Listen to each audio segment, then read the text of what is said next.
When you think about dinosaurs, you probably imagine huge scaly reptiles that look like giant lizards, massive grey or green skin, teeth permanently exposed in the permanent snarl, dragging tails, slow lumbering movements for the big ones, and fast shrieking predators for the small ones. The image is so familiar, it feels like established fact. Almost none of it is accurate. The dinosaurs that actually walked this planet looked dramatically different from the creatures that have dominated movies, documentaries, and museum displays for the last century. Some were covered in feathers. Some were almost certainly brightly coloured. Many made sounds nothing like the roars Hollywood gave them. Their posture, their faces, their skin, and their behaviour have all been revised so significantly by science over the last 30 years that the gap between the popular image and the real animal is wider than most people realise. So what did dinosaurs actually look like, and how do we even know when the last one died 66 million years ago? The single biggest revision to the dinosaur image in the last 30 years is also the one most people still have not fully accepted. Dinosaurs had feathers. Not just some of them, not just the small bird-like ones that were already on their way to becoming birds. Feathers, or feather-like structures, appear to have been far more widespread across the dinosaur family tree than was understood even 2 decades ago, based on an extraordinary series of fossil discoveries from northeastern China beginning in the 1990s that preserve soft tissue detail in a way almost no other fossil sites in the world can match.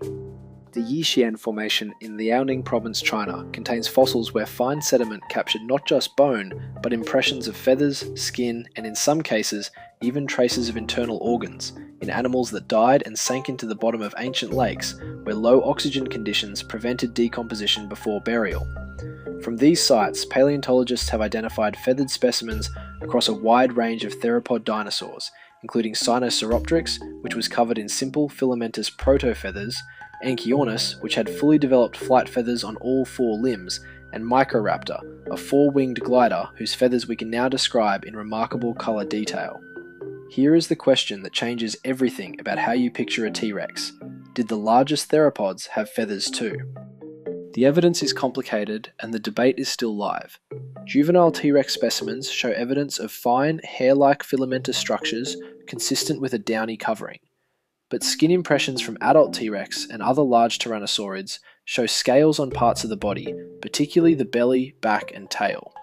The leading interpretation is that T-Rex may have had feathers as juveniles, possibly retaining some covering into adulthood on the upper body while shedding most of it as they grew, since a very large animal generates significant body heat and feather insulation becomes a liability rather than an asset at large body sizes. The same pattern, heavy insulation in juveniles that reduces with age and body size, appears in modern elephants, which are born with considerably more hair than they carry as adults. What T-Rex almost certainly did not look like is the grey, scaly, lizard-skinned animal from the 1993 film that most people still picture. The real animal was almost certainly somewhere between that image and something far stranger, and science has not finished resolving exactly where. For smaller theropods, the feather evidence is far less ambiguous, and the colours those feathers came in are something science has only recently become able to read directly from the fossil record. Melanosomes are the microscopic structures inside feathers and skin cells that produce colour. Different melanosome shapes produce different colours. Sausage-shaped melanosomes produce black and grey. Spherical melanosomes produce reddish-brown. Elongated, pancake-shaped melanosomes produce iridescent colours, similar to the structural colours seen in starling feathers today. Because melanosomes are solid microscopic structures rather than organic chemistry that decays, they preserve in some fossils even after hundreds of millions of years. By examining the melanosome shapes preserved in fossil feathers under electron microscopes, researchers have been able to reconstruct the actual colours of several small feathered dinosaurs with reasonable confidence. Anchiornis, a small feathered dinosaur roughly the size of a chicken, had a black and white speckled body, reddish-brown crown feathers, and a reddish-orange facial patch, a colour pattern remarkably similar to some modern woodpeckers. Microraptor, the four-winged glider, had iridescent black feathers similar in sheen to modern crows, produced by the same pancake-shaped melanosome structures responsible for iridescent colour in living birds today. These were not the grey or brown animals of old reconstructions. They were vividly coloured, with patterns that almost certainly serve the same functions colour serves in modern birds: species recognition, sexual display, and camouflage, depending on the specific pattern and the specific environment the animal lived in. The posture problem is almost as dramatic as the feather problem, and it changed the entire way paleontologists reconstruct how dinosaurs moved. For most of the history of dinosaur reconstruction, large theropods were depicted in an upright, almost kangaroo-like posture, with the spine held roughly vertical and the tail dragging along the ground behind them. This image persisted in museums and popular culture well into the late 20th century. It is wrong for a simple mechanical reason. A tail dragging along the ground leaves marks. Thousands of dinosaur trackway sites have been found around the world, preserving the footprints of animals that walked across mud or soft sediment millions of years ago. Virtually none of them show tail drag marks alongside the footprints. The reason is that dinosaur tails were not passive structures carried limply behind the body. They were active counterbalances, held horizontally and used to offset the weight of the head and upper body, in the same way a seesaw balances weight on either side of a central pivot. The hips of large theropods were the pivot, the head and neck extended forward and the tail extended backward to balance, keeping the animal's centre of mass over its legs without requiring the muscles to constantly fight gravity. This completely changes the visual impression of how these animals moved. T-Rex did not lumber upright like a person, it moved more like a very large bird, spine nearly horizontal, head forward, tail out behind, the whole body balanced at the hips. Biomechanical modelling of T-Rex locomotion based on this correct posture, combined with analysis of leg muscle attachment points and bone stress patterns, suggests a top sustainable speed somewhere between 17 and 25 km per hour, fast enough to run down most large prey animals of the time, but far below the sprinting speeds depicted in film. The face of T-Rex is one of the most recognisable images in popular science, and recent research suggests it is wrong in a specific and important way. The permanently exposed teeth, the permanent snarl that makes it look like an animal in constant threat display, may simply be a reconstruction error based on the wrong living relative.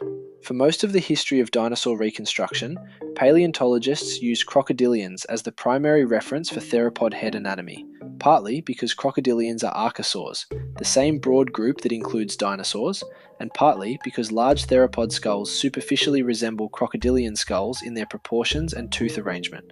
Crocodilians have permanently exposed teeth because their lip tissue is essentially absent.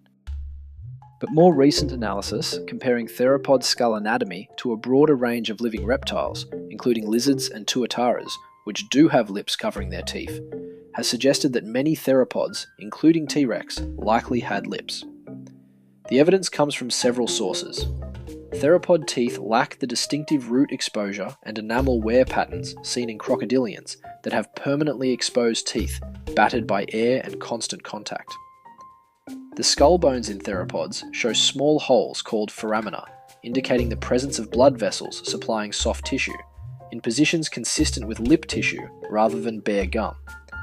And the teeth of many theropods, when examined closely, are quite thin and would have been vulnerable to drying and damage if permanently exposed to air. A T-Rex with lips looks substantially different from the animal most people picture. The teeth are still enormous. The head is still the size of a small car, but the face looks less like a permanent snarl and more like a very large lizard with its mouth closed, which is arguably stranger and more unsettling than the familiar image because it makes the animal look more alive rather than more like a monster. The sounds dinosaurs made are almost certainly nothing like what movies gave them.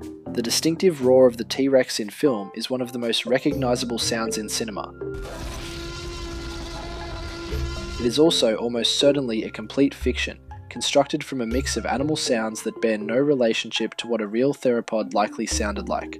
The evidence comes from the closest living relatives of non-avian dinosaurs, which are birds and crocodilians. Neither group produces the kind of open-mouth roar that films have given dinosaurs.